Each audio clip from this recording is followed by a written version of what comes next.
Salam sejahtera, terima kasih karena bersama dengan saya di Nazilin Unity Channel. Ini perkembangan terkini case RCI Batu Putih. Ini Perbicaraan Tun Mahathir mungkin ambil masa 3 tahun, kata laporan di Sinar Harian. Wow, baru-baru ini RCI telah mengusulkan supaya satu siasatan jenayah boleh dimulakan terhadap Tun Mahathir Mohamad. Ini pula kes Batu Putih, perbicaraan Tun Mahathir mungkin ambil masa 3 tahun. Wow, apa kesnya? Kes kehilangan Batu Putih kepada Singapura membabitkan bekas Perdana Menteri Tun Dr. Mahathir Mohamad mungkin mengambil masa 2 ke 3 tahun. Perbicaraan sekiranya ia dibawa ke mahkamah selepas siasatan jenayah dibuat.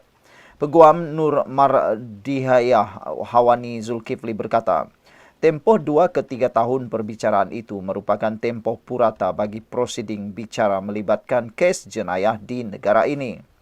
Secara puratanya, perbicaraan kes jenayah ambil masa dalam 2 ke 3 tahun tidak termasuk rayuan.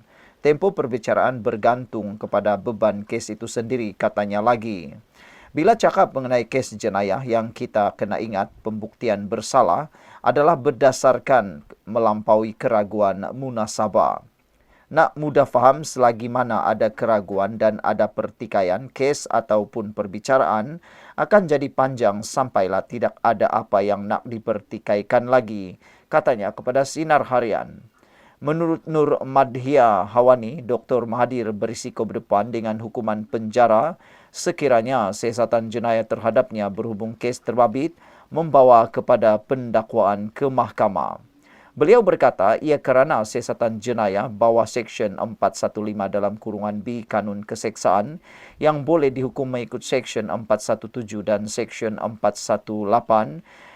Kanun yang sama itu memperuntukkan hukuman penjara atau denda atau kedua-duanya sekali kepada pelaku yang didapati bersalah.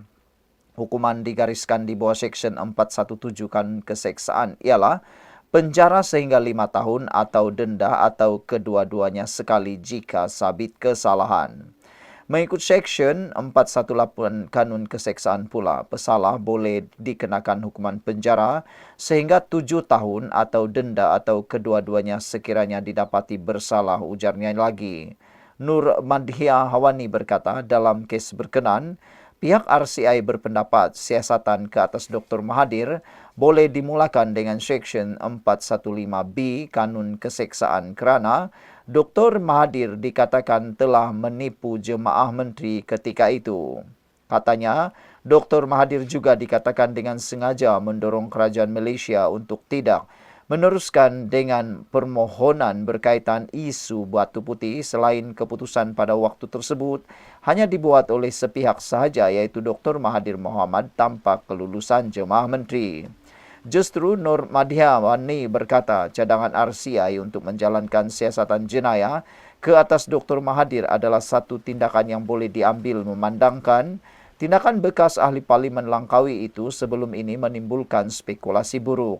Bagaimanapun tuduhan atau untuk menyatakan Dr. Mahathir sememangnya melakukan kesalahan jenayah adalah tidak muktamad, memandangkan terdapat dua pandangan di mana pendapat pertama daripada ahli jawatan kuasa RCI sendiri menyatakan Seksyen 415B, 417 dan 418 Kanun Keseksaan wajar dikenakan dan dihukum atas perbuatan beliau.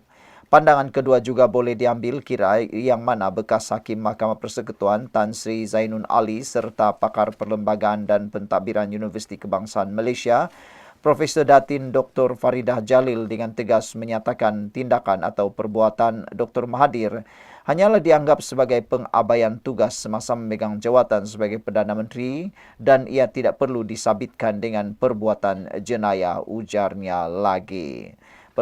Sekian dulu untuk kali ini. Jangan lupa tinggalkan komen Anda. Salam sejahtera. Terima kasih karena bersama dengan saya di Nazilin Unity Channel. Adakah dengan ini Khairi Jamaluddin akan sertai semula UMNO dan masuk semula UMNO? Dan pastinya dengan berita yang hebat ini akan lebih membuatkan Perikatan Nasional khususnya Bersatu makin meleleh air liurnya rasa kerugian dan tinggal angan-angan.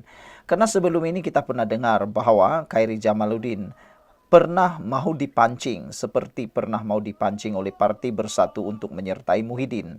Tetapi apa yang dinyatakan oleh Khairi Jamaluddin hari ini memang mengejutkan kita semua. Kata Khairi Jamaluddin, hati saya masih ada UMNO. Wow, ini maknanya Khairi Jamaluddin pasti akan bersama UMNO satu masa yang akan datang. Selain daripada itu, dalam satu juga kenyataan media semalam menulis, Khairi menyatakan bahwa kalau letak pistol di kepala pun saya tetap UMNO.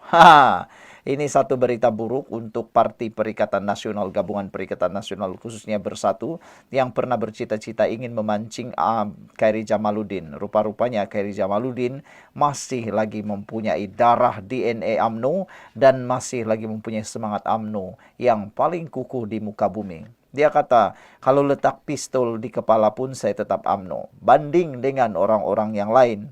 Belum jangankan kena letak pistol di kepala. Baru saja ditawarkan beberapa jawatan, sudah pindah dengan senang-senangnya lompat si katak lompat seperti lalang.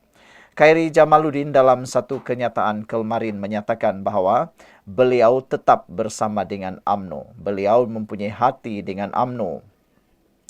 Bekas Ketua Pemuda UMNO, Khairi Jamaluddin Abu Bakar mengakui tidak menyertai mana-mana parti sehingga kini meskipun mendapat pelbagai tawaran kerana masih sayangkan parti lamanya. Menurut Khairi Jamaluddin lagi, beliau masih menganggap dirinya sebagai ahli UMNO walaupun dipecat daripada parti itu pada Januari tahun 2023. Kata Khairi, sejak saya dipecat, saya tidak sertai mana-mana parti walaupun ada tawaran.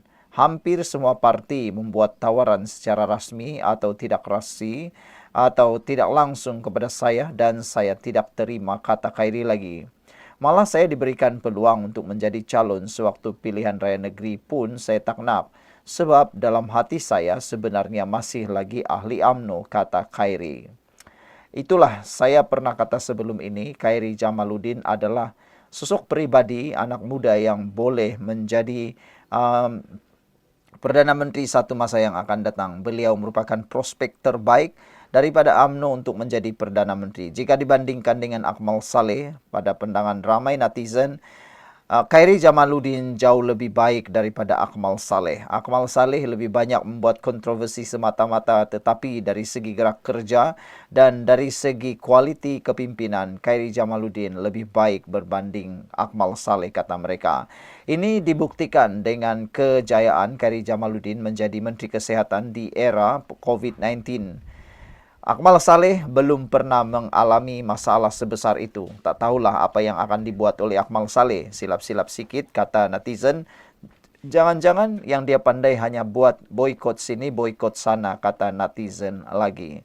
Kata Khairi Jamaluddin, saya tak keluar daripada UMNO. Saya kena pecat dan sampai hari ini saya tak berapa tahu kenapa saya dipecat. Katanya menerusi siaran podcast Keluar Sekejap pada Jumaat. Pada 25 November lalu dilaporkan Majlis Kerja Tertinggi UMNO sebulat suara melepaskan dan menarik semula penggantungan keahlian Datuk Seri Tajuddin Abdul Rahman sebagai ahli parti itu berkuat kuasa serta-merta. Susulan itu, Presiden UMNO Datuk Seri Ahmad Zaid Hamidi berkata parti itu bersedia membuka kembali ruang terhadap bekas pemimpin atau pimpinan UMNO yang sebelum ini berdepan dengan pemecatan.